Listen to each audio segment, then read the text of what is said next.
I arrived at the Harrowick Inn just after dusk. The kind of inn you stumble across, not seek out.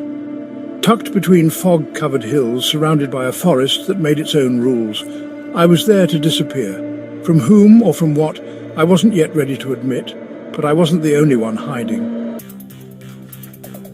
Room 8 was modest, fireplace, desk, dusty mirror, but the walls were thin. At night I heard footsteps in room 9, then humming. A woman's voice. When I asked the innkeeper about it, he stiffened. Room 9's been sealed since the fire, he said. He didn't say what fire, or who was in it. It was just after midnight when I first saw him. Tall, thin, dressed in an old-fashioned overcoat. He stepped out of room 9 and turned his head toward me. Not his body, just his head. And though his face was hidden by shadow, I felt him smile. The next morning I searched the local records. Harrowick Inn had no mention of a fire, no death, no incident, nothing. Yet when I returned, my room smelled of smoke. A single burnt match lay on my pillow. I found a journal beneath the floorboard, pages yellowed, ink faded.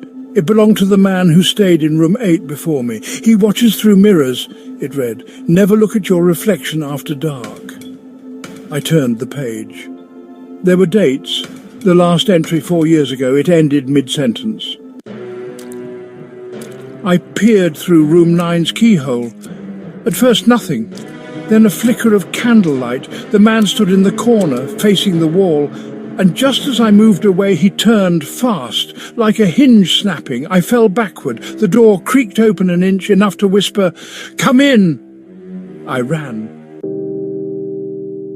I began writing letters, to friends, to no one. I tore them up before sealing them, but one morning I found one of my letters whole, on room 9's doormat.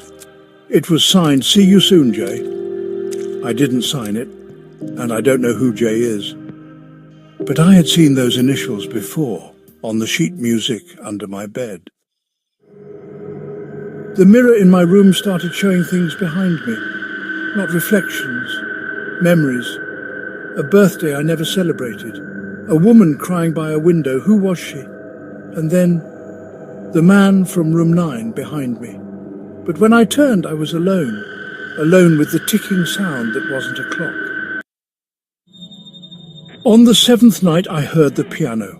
A haunting waltz. Drawn by the sound, I approached room 9. The door opened before I knocked. Inside, a grand piano, and the man playing, eyes shut. I whispered, "Who are you?" He stopped, and without opening his eyes, he replied, "I'm who you'll become if you stay." I tried to leave, bags packed, down the staircase, but the stairs never ended. I walked for what felt like hours. When I turned around, room 8 was behind me. I opened the door. The piano played again. My bags were already inside. I confronted him. "Why me?" He laughed, a hollow sound, like wind in a crypt. "Because you listened. Most people ignore the footsteps. You followed them."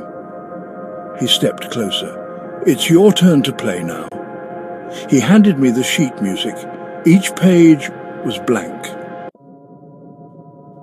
My reflection won't move anymore. It just watches. The piano plays itself now, and room 9 no longer has a door. Just a mirror.